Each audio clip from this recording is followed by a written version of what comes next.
اعوذ باللہ من الشیطان الرجیم بسم اللہ الرحمن الرحیم قال اللہ تبارک و تعالی فی القرآن المجید والفرقان الحمید یا ایہا الناس قد جاءتکم موعظۃ من ربکم وشفاء لما فی الصدور وہدی ورحمۃ للمؤمنین قل بفضل اللہ وبرحمتہ فبذلک فلیفرحوا هو خیر مما یجمعون آمنت باللہ صدق اللہ مولانا العظیم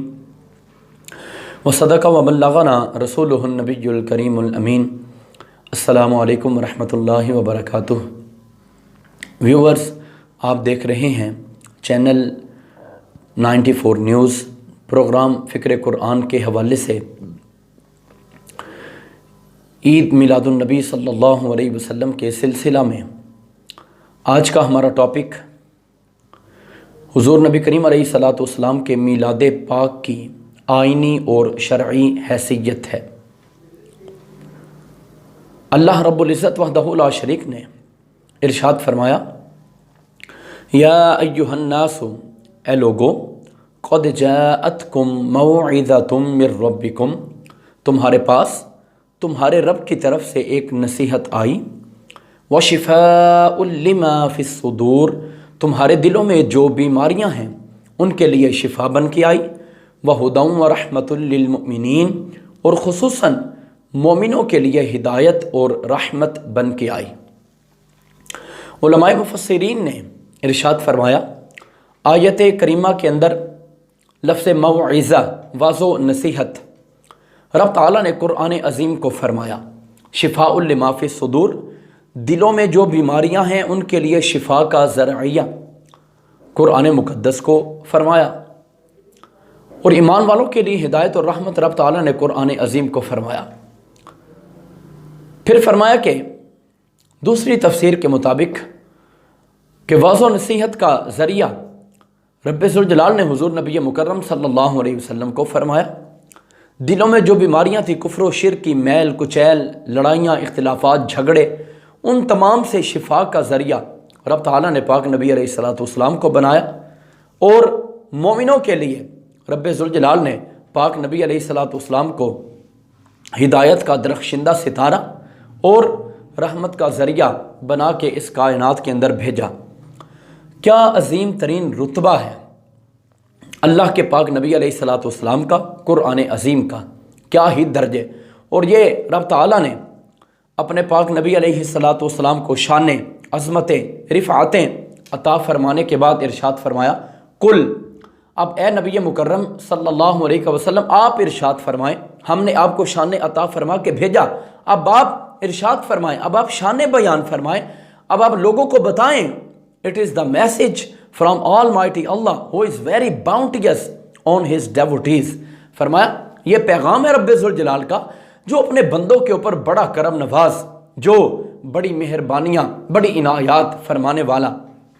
فرمایا یا نبی اللہ، اب آپ فرمائیں، ہمارا کام آپ کو دنیا کے اندر شانیں عطا فرما کے بھیجنا، آپ کو رحمت،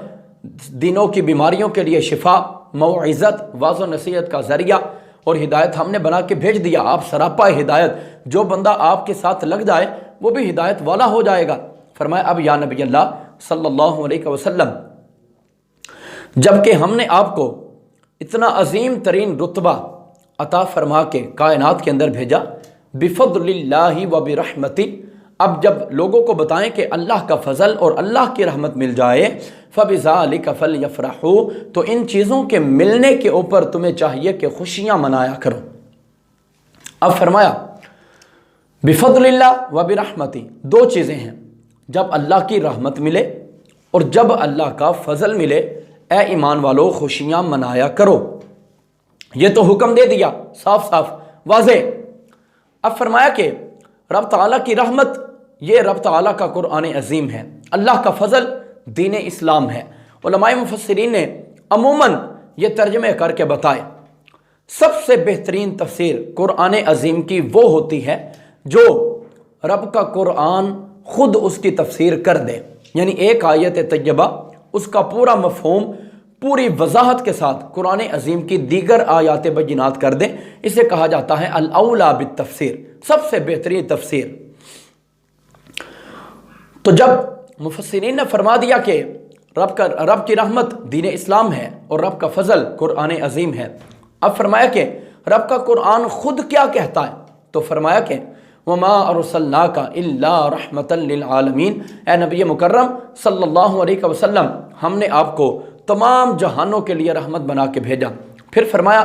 یا ایھا النبی انا ارسلناک شاہدا ومبشرا ونذیرا، اے نبی مکرم صلی اللہ علیہ وسلم، ہم نے آپ کو گواہی دینے والا بنا کے بھیجا، خوشی کی خبر سنانے والا بنا کے بھیجا، ڈر کی خبر سنا کے اللہ کے قریب کرنے والا بنا کے بھیجا، وداعیا الی اللہ باذنہ،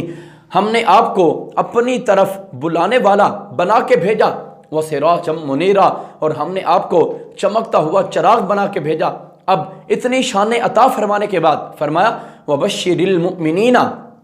بأن لهم من اللہ فضلا کبیرا، یا نبی اللہ صلی اللہ علیہ وسلم، ایمان والوں کو خوشی کی خبر دے دیں، انہیں بشارت سنا دیں، اے ایمان والو، ہم نے تمہاری ذاتوں کے اوپر اپنے پاک نبی کو بھیج کے تمہارے سامنے، تمہارے علاقوں میں، تمہارے قبیلوں میں، تمہاری آبادیوں میں اپنے پاک نبی کو بھیج کے تمہاری ذاتوں کے اوپر بڑا فضل فرمایا ہے۔ اب قرآن پاک کی ایک آیت طیبہ وما ارسلناک الا رحمتا للعالمین، اس میں اللہ کے پاک نبی کو رحمت فرمایا گیا۔ ایک آیت طیبہ کے اندر فضلا کبیرا، حضور کو رب کا بڑا فضل فرمایا گیا۔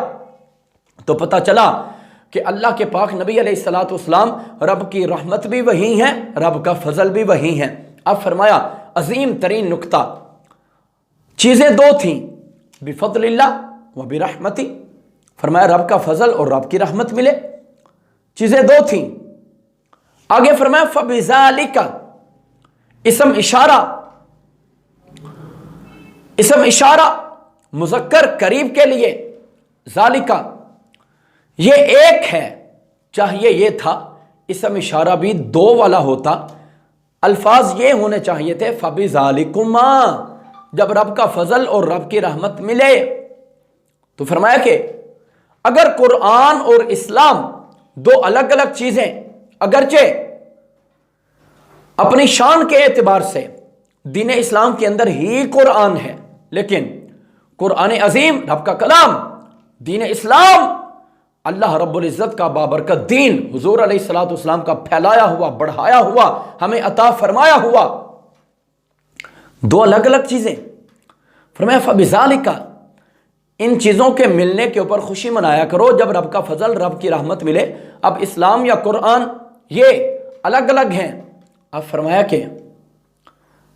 رب کا فضل اور رب کی رحمت، فبذالک اسم اشارہ ایک ہے، فبذالکما ہوتا تو پتہ چلتا کہ اسلام اور قرآن کے ملنے کے اوپر خوشی منایا کرو،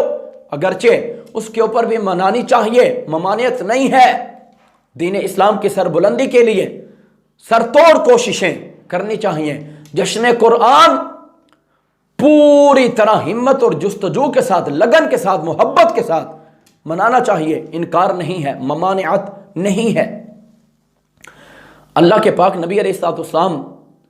ان کے میلاد شریف کے حوالے سے فرمایا فبذالک،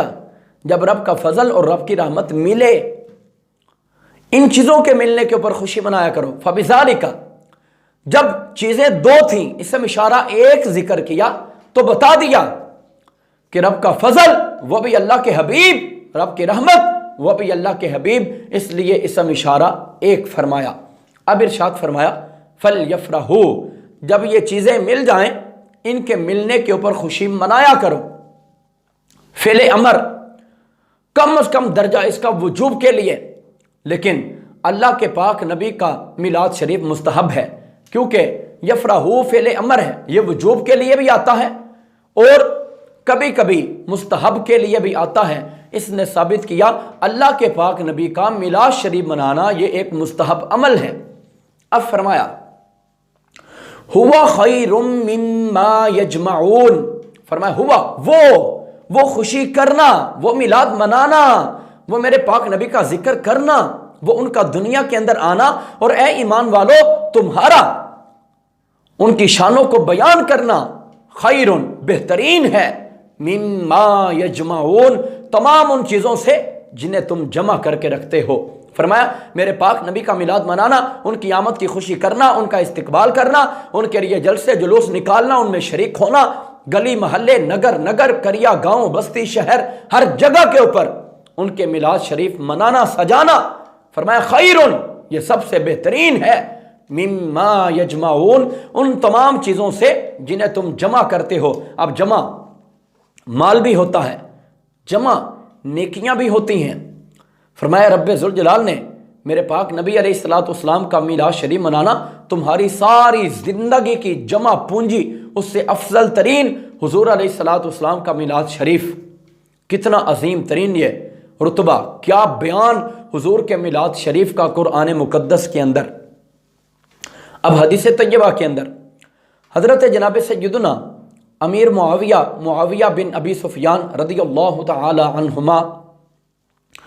آپ سے حدیث طیبہ روایت ہے، فرماتے ہیں خرج رسول اللہ صلی اللہ علیہ وسلم علی حلقۃ من اصحابہ، فرمایا اللہ کے پاک رسول صلی اللہ علیہ وسلم اصحاب کرام کی ایک جماعت کے اوپر تشریف لائے، اپنے حجرہ پاک سے نکل کے، وہ حجرہ پاک جس کی شان و عظمت یہ کہ فرمایا ما بین بیتی و منبری روضۃ من ریاض الجنہ، فرمایا اے لوگو میرے گھر سے لے کے میرے منبر تک جتنی جگہ ہے اللہ رب العزت نے اسے جنت کا باغ بنا دیا ہے۔ پھر فرمایا ما بین بیتی عائشہ و منبری روضۃ من ریاض الجنہ، اے لوگو عائشہ رضی اللہ تعالی عنہ، حضرت سیدہ طیبہ عائشہ الصدیقہ رضی اللہ تعالی عنہ، ان کے گھر سے لے کے میرے منبر تک جتنی جگہ ہے اللہ نے جنت کا باغ بنا دیا۔ کیا شان جناب سیدہ طیبہ عائشہ الصدیقہ کہ اللہ کے پاک نبی ان کے گھر کو اپنا گھر فرمائے کہ یہ حضور کے اہل بیت اطہار ہیں، یہ حضور کے ازواج مطہرات ہیں۔ فرمایا ان کے گھر سے لے کے میرے منبر تک جتنی جگہ ہے رب تعالیٰ نے اسے جنت کا باغ بنا دیا۔ اب فرمایا کہ اللہ کے پاک نبی اس گھر مبارک، اس حجرہ شریف سے نکل کے مسجد نبوی کے اندر تشریف لائے، اصحاب کرام کو فرمایا ما اجلسکم ہا ہنا، کس چیز نے تمہیں یہاں پہ بٹھایا، ما ایو شیئن کون سی شے، کس چیز نے تمہیں یہاں پہ بٹھایا، آپ کیوں یہاں پہ بیٹھے ہوئے ہیں؟ عرض کیا جلسنا نذکر اللہ ونحمدہ علی ما ہدانا للاسلام ومنا بہ علینا، یا نبی اللہ صلی اللہ علیہ وسلم، اے پیارے آقا اللہ پاک کی حمد و ثنا بیان کر رہے ہیں، رب کا ذکر کر رہے ہیں، اس لیے کہ اللہ رب العزت نے ہماری ذات کے اوپر بڑا فضل فرمایا، رب تعالیٰ نے دین اسلام کی طرف ہدایت عطا فرمائی، اور رب نے اسلام کے ذریعے ہماری ذات کے اوپر فضل فرمایا۔ یہ مسلم شریف کے الفاظ ہیں، السنن الکبریٰ امام بیہقی، انہوں نے فرمایا ومنا علینا بکا یا رسول اللہ، یا نبی اللہ صلی اللہ علیہ وسلم آپ کے ذریعے رب تعالیٰ نے ہماری ذاتوں کے اوپر فضل فرمایا، یا نبی اللہ صلی اللہ علیہ وسلم آپ کے ذریعے دین اسلام کی طرف رہنمائی ملی۔ یعنی مسلم شریف کی حدیث طیبہ کے اندر اگر دین اسلام ہی کا تذکرہ ہے تو وہ بھی تو حضور کے ذریعے آیا، تو فرمایا یا نبی اللہ آپ کے ذریعے رب تعالیٰ نے دین اسلام عطا فرمایا، رب نے ہم پہ بڑا ہی احسان فرمایا۔ کیا احسان ہوا اصحاب کرام کے اوپر؟ یا نبی اللہ جب آپ نہ آئے ماں کو ماں کا حق نہ ملا، باپ کو اس کا درجہ نہ ملا، بیٹیوں کو زندہ درگور کر دیا جاتا تھا، شراب نوشی عام تھی، ہر برائی عام تھی، ظلم و ستم چھائے ہوئے تھے۔ یا نبی اللہ جب آپ آئے باپ کو باپ کا رتبہ ملا، ماں کو اس کا درجہ دیا گیا، بیٹیوں کو ان کے حقوق ملے، پوری خواتین کی عزتیں سلامت کر دی گئی۔ یا نبی اللہ ہر بندے کو چین ملا، جو پریشان حال تھا اسے چین کی نیند آئی، ہر بندے کے گھر کے اندر رب تعالیٰ نے بیٹے عطا فرمائے۔ یا نبی اللہ ہر وہ رتبہ رب تعالیٰ نے آپ کو عطا فرمایا جو سابقہ تمام انبیاء کرام علیہم الصلوات و تسلیمات کو عطا فرمایا۔ یا نبی اللہ، اس لیے ہماری ذاتوں کے اوپر رب کا بڑا فضل ہوا، آپ کے ذریعے اسلام ملا، قرآن ملا، خود رب رحمان ملا اور محبوب رب رحمان بھی ملا۔ یا نبی اللہ، بڑا فضل ہوا۔ اللہ کے پاک نبی نے فرمایا، اے میرے اصحاب، قسم اٹھا کے بتاؤ، اسی چیز کے لیے بیٹھے ہو کہ میرا میلاد منا رہے ہو اور رب کا ذکر کر رہے ہو؟ یا نبی اللہ، قسم اٹھا کے بتا دیا، اللہ ما اجلسنا الا ذالک، یا نبی اللہ قسم ہے اسی کام کے لیے بیٹھے ہیں اور کوئی بھی ارادہ نہیں، یہی تمنا، یہی ارادہ، یہی مقصد ہمارے دلوں کے اندر کہ اللہ کے پاک رسول صلی اللہ علیہ وسلم آپ تشریف لائے۔ یا نبی اللہ، رب کا ذکر کر رہے ہیں، اللہ کے محبوب کا میلاد منا رہے ہیں، کیا عظیم ترین درجہ تھا۔ اب اللہ کے پاک نبی نے فرمایا، واللہ لم استحلفکم تہمۃ لکم، فرمایا خدا کی قسم، میں نے تم سے جو قسم لی ہے کہ قسم اٹھا کے بتاؤ یہی کام کر رہے ہو یا اور بھی کوئی ارادہ ہے، یہ قسم اٹھانے کا مقصد تمہاری ذاتوں کے اوپر الزام لگانا نہیں، تہمت لگانا نہیں کہ تمہاری تربیت میں نے خود کی ہے، تمہاری ذاتوں کے اوپر شک نہیں ہے، لیکن تمہیں یہ درجہ، یہ رتبہ بتانا ہے، آنے والا پیغام تمہیں سنانا ہے کہ مجھے کیا پیغام دیا گیا، کیا نوید آئی، کیا مژدہ جاں فضا مجھے سنایا گیا، کیا خوشخبری آئی ہے۔ تو فرمایا وَلَكِنَّهُ أَتَانِي جِبْرِيل، لفظ لیکن عربی گرامر میں اس وقت آتا ہے جیسے ما سبق پہلے کلام میں کوئی کسی قسم کا شک و شبہ، کوئی ڈاؤٹ، کوئی ابہام رہ گیا ہو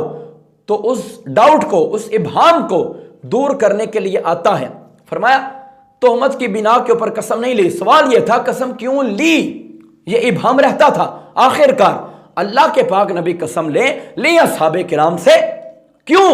یہ سوال پیدا ہوتا تھا؟ حالانکہ آپ تو بانی شریعت ہیں، جس سے مرضی چاہیں قسم لے، جب چاہیں قسم دے، جب چاہیں کسی کو تاجور بنا دے، جب چاہیں کسی کو دنیا کا رئیس بنا دے، جب چاہیں ایمان کی دولت عطا فرما دے، جب چاہیں کسی کو ابو بکر و عمر، عثمان و علی، طلحہ و زبیر بنا دے، جب چاہیں اللہ کے پاک نبی علیہ الصلوۃ والسلام کسی کو صدیق اکبر، کسی کو عمر فاروق اور فاروق اعظم، کسی کو غنی ذو النورین، کسی کو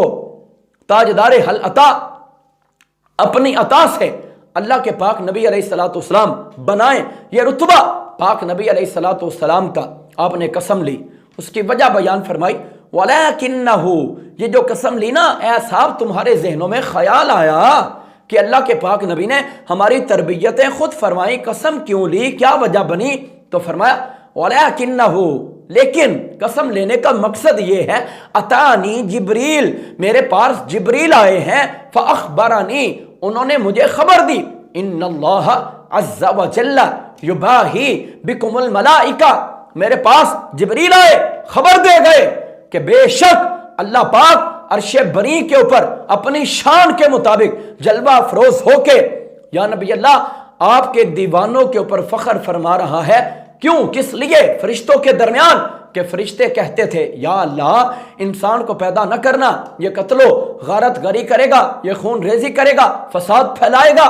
فرمایا فرشتوں دیکھ لو، یہ انسان، یہ میرے پاک نبی کے دیوانے میرا ذکر کر رہے ہیں، میرے محبوب کا میلاد منا رہے ہیں۔ تو رب تعالیٰ ان اصحاب کرام کے اوپر فخر فرما رہا ہے۔ اب یہ سوال کہ اصحاب کرام نے میلاد منایا، اللہ کے پاک نبی اس وقت جلوہ افروز ہیں، رب تعالیٰ نے ان کے اوپر فخر فرمایا، ان کے ذکر کیے، ان کے چرچے بیان فرمائے۔ کیا آج کے زمانے میں اگر کوئی میلاد منائے تو کیا اس کا ذکر کیا جائے گا؟ کیا اس کے چرچے کیے جائیں گے؟ اسی حدیث طیبہ کے اندر جواب لفظ یباہی، یہ عربی گرامر میں فعل مضارع، انگلش کے اندر present indefinite tense, future indefinite tense, دونوں اس کے اندر موجود ہیں۔ اردو کے اندر فعل حال اور فعل استقبال، دو زمانے اس ایک فعل کے اندر ہوتے ہیں، لیکن ایک وقت کے اندر ایک ہی ہوتا ہے۔ تو جب اللہ کے پاک نبی آپ کے زمانے میں وہ میلاد منایا گیا، وہ تھا اس وقت کے مطابق فعل حال۔ تو فرمایا آج جو میلاد منا رہے ہیں میں ان کے اوپر فخر کر رہا ہوں، ان کے ذکر، ان کے چرچے کر رہا ہوں۔ قیامت تک جو میلاد مناتے جائیں گے، مستقبل کے لیے جو آئیں گے میلاد منائیں گے، فرمایا ان کے چرچے کرتا چلا جاؤں گا۔ کتنا عظیم ترین یہ ذکر تھا، اور کیوں نہ ہو۔ رب تعالیٰ فرماتا ہے فَاذْكُرُونِي أَذْكُرْكُمْ، اے لوگوں تم مجھے یاد کرو میں تمہیں یاد کروں گا۔ رب کا وعدہ، میرا ذکر کرو میں تمہارا ذکر کروں گا، تم میری فکر کرو میں تمہارے لیے رحمتوں کے دروازے کھولوں گا۔ اب فرمایا یہ ذکر تو جناب مصطفیٰ کریم کا تھا، رب کا وعدہ یہ ہے تم میرا ذکر کرو پھر میں تمہارا ذکر کروں۔ میلاد شریف تو حضور کا ذکر۔ یہ ایک سوال جب پیدا ہوا، حضرت قاضی ایاز مالکی رحمت اللہ تعالی علیہ آپ نے جواب دیا حدیث طیبہ، حدیث قدسی کے پیش نظر اس کو بیان فرما کے کہ اللہ کے پاک نبی علیہ الصلوۃ والسلام نے فرمایا کہ رب تعالیٰ ارشاد فرماتا ہے قد جعلت ذکرک ذکری فمن ذکرک ذکرنی، یا نبی اللہ ہم نے آپ کے ذکر کو اپنا ذکر بنا دیا، اب جو آپ کا ذکر کرتا ہے وہ میرا ہی ذکر کرتا ہے۔ یا نبی اللہ آپ کا ذکر ہمارے ذکر سے الگ نہیں، آپ کا ذکر میرا ہی ذکر ہے، جو کوئی آپ کا ذکر کرتا ہے وہ میرا ہی ذکر کرتا ہے۔ کتنا یہ عظیم الشان کام جو خود نبی محترم صلی اللہ علیہ وسلم نے رب تعالیٰ کے الفاظ اپنی زبان پاک سے بیان فرمائے، اسے حدیث قدسی کہا جاتا ہے۔ اب اللہ کے پاک نبی کا میلاد، حضور کا ذکر جب رب کا ذکر ہو تو فرمایا اس کے منانے میں کوئی قباحت نہیں، اور میلاد شریف کی ممانعت کسی بھی جگہ کے اوپر نہ ہے۔ خود اللہ کے پاک نبی علیہ الصلوۃ والسلام نے بھی اپنا میلاد منایا، آپ کا انداز الگ ہے۔ حضرت جناب قتادہ رضی اللہ تعالی عنہ مسلم شریف کے اندر حدیث طیبہ موجود، فرماتے ہیں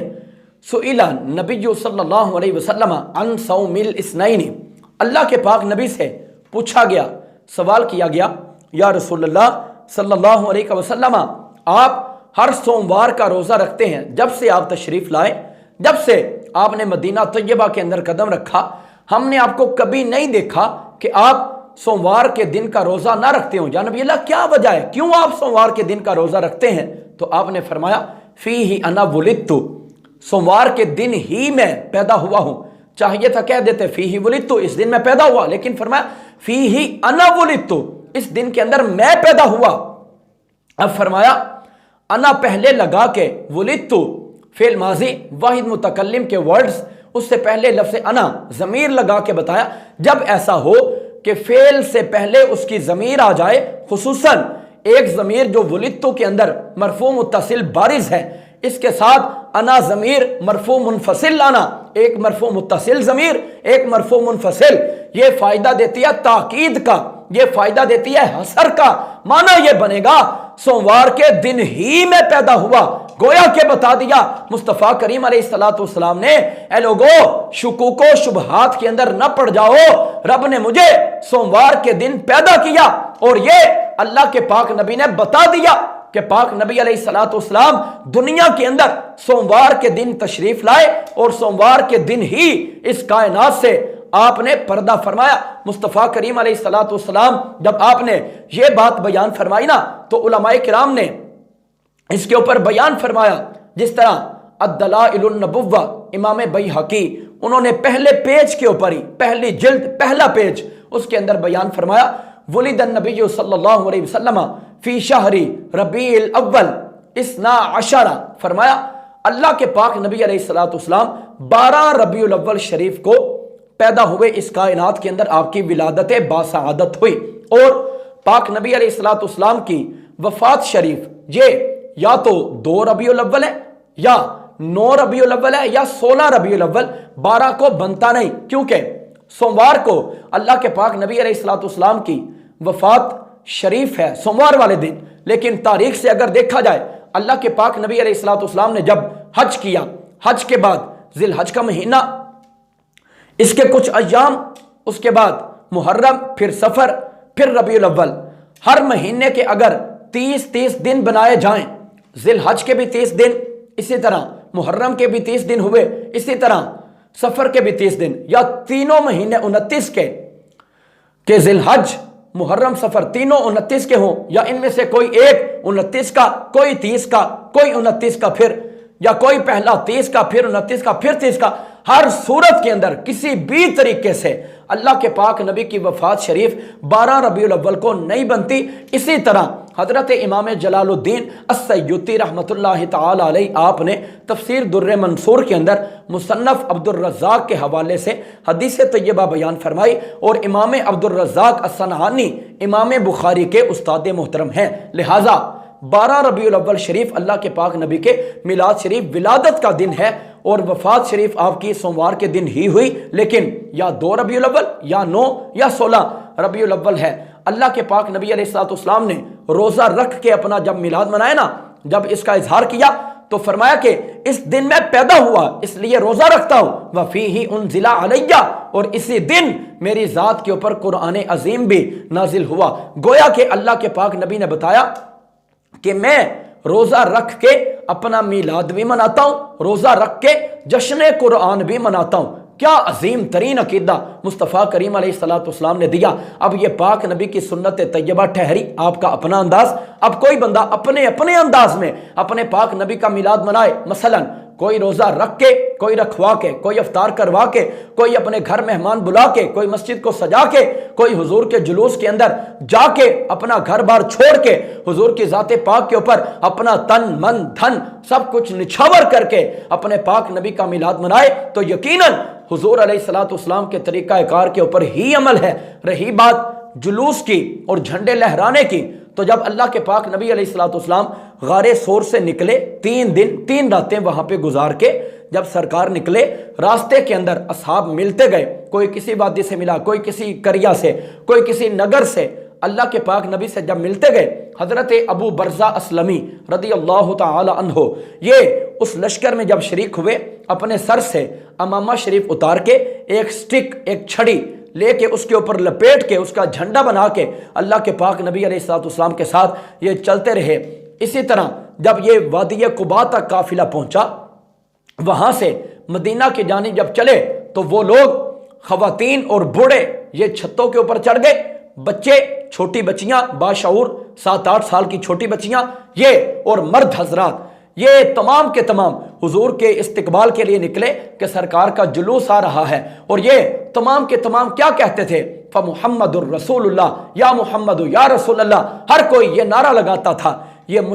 مسلم شریف کے الفاظ ہیں، صفحہ نمبر 419 کے اوپر یہ پورا تفصیلاً جلوس کا، استقبال کا، نعرے لگانے کا، جھنڈے لہرانے کا پوری طرح سے تذکرہ موجود ہے۔ اور صرف اتنا نہیں، حضور کی شان میں نعتیں پڑھی گئی، بچیاں یہ پڑھتی تھی، یہ ترانے گاتی تھی، طلع البدر علینا من ثنیۃ الوداع، ہم پہ تو آج چاند طلوع ہوا ہے، ثنیہ کی گھاٹیوں سے، ان وادیوں سے، واجب الشکر علینا، تو ہم پہ شکر ادا کرنا واجب ہے۔ یہی آج ہر امتی اور ہر مومن یہ نعرہ لگاتا ہوا نظر آتا ہے کہ سرکار تشریف لائے، ان کی آمد کی خوشی میں ہم پہ حضور کا استقبال کرنا واجب ہے، ضروری ہے کہ مصطفیٰ کریم تشریف لائے، جن کے صدقے سے کل جہاں بنا، جن کے ذریعے سے انبیاء کو نبوتیں ملی، جن کے نور پاک کی برکت سے انبیاء کی روحوں کو بنایا گیا۔ کیا اللہ کے پاک نبی علیہ الصلوۃ والسلام ان کا میلاد شریف عظیم الشان طریقے سے ہوا، اور کیا عظیم الشان طریقے سے مسلمان مناتے چلے آ رہے ہیں۔ جب 12 ربیع الاول شریف کا دن آتا تھا، حضرت جناب شاہ ولی اللہ محدث دہلوی رحمۃ اللہ تعالی علیہ آپ نے فرمایا کہ لوگ اللہ کے پاک نبی کے گھر مبارک کی طرف جاتے، وہاں پہ چراغاں ہوتا، وہاں پہ محافلوں کا انعقاد کیا جاتا، اور اسی چیز کو حضرت جناب شیخ عبدالحق محدث دہلوی رحمۃ اللہ تعالی علیہ آپ نے فرمایا لا یزال المسلمون یحتفلون فی شہر ربیع الاول، فرمایا ہمیشہ سے مسلمان ربیع الاول شریف کے مہینے میں محافلوں کا انعقاد کرتے چلے آئے ہیں۔ گویا کہ مسلمانوں کی نگاہ کے اندر یہ اتھینٹک نظریہ ہے، اس کے اوپر مسلمان قائم ہیں۔ بحمداللہ رب تعالیٰ اسی نظریے کے اوپر قائم و دائم رکھے۔ اللہ رب العزت ہم سب کو توفیق عمل عطا فرمائے۔ میلاد مصطفیٰ علیہ الصلوۃ والسلام کا صدقہ رب تعالیٰ ہر مسلمانوں کی پریشانیوں کو ختم فرمائے۔ رب تعالیٰ ہمارے ملک کو دن دوگنی رات چوگنی ترقیاں نصیب فرمائے۔ رب تعالیٰ پوری دنیا کے اوپر دین اسلام کو غلبہ نصیب فرمائے۔ آمین۔ وما توفیقی الا باللہ۔